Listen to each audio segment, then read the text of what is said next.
welcome to my kitchen. I don't know about you, but I have to limit my time on social media, otherwise I end up disappearing down wormholes of Twitter feed and Facebook feed, especially when it comes to issues of injustice. And it can end up leaving you really frustrated and angry. And anger of itself is not a bad thing.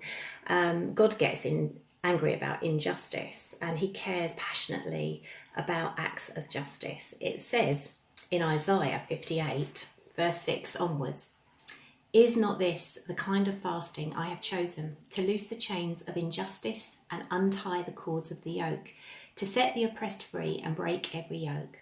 Is it not to share your food with the hungry and to provide the poor wanderer with shelter when you see the naked, to clothe him and not to turn away from your own flesh and blood?" And that's just one of the passages that mentions justice in the Bible. There are many more.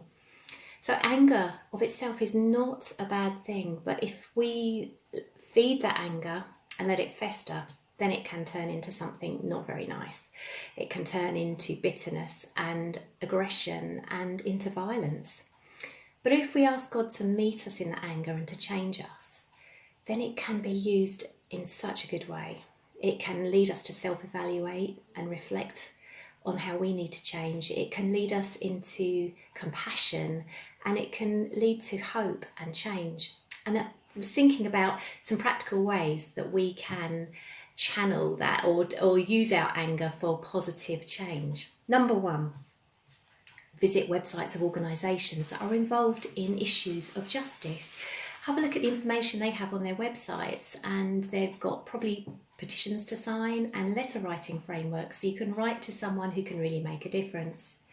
Number two, read up on the various issues of injustice. There are so many. These are just some I pulled off my bookshelf.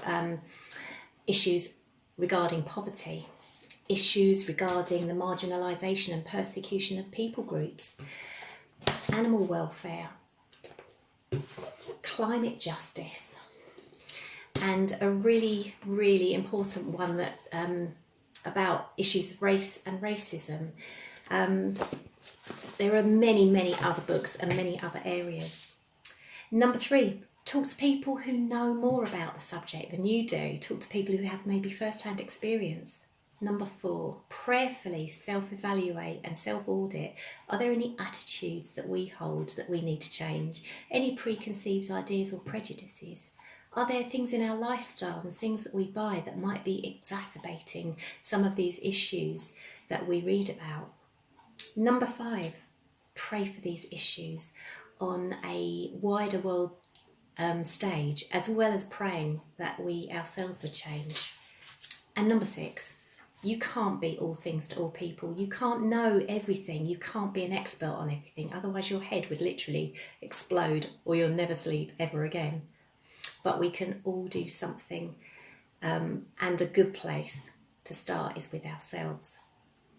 So I hope that's been helpful in some way. Anyway, take care. Bye.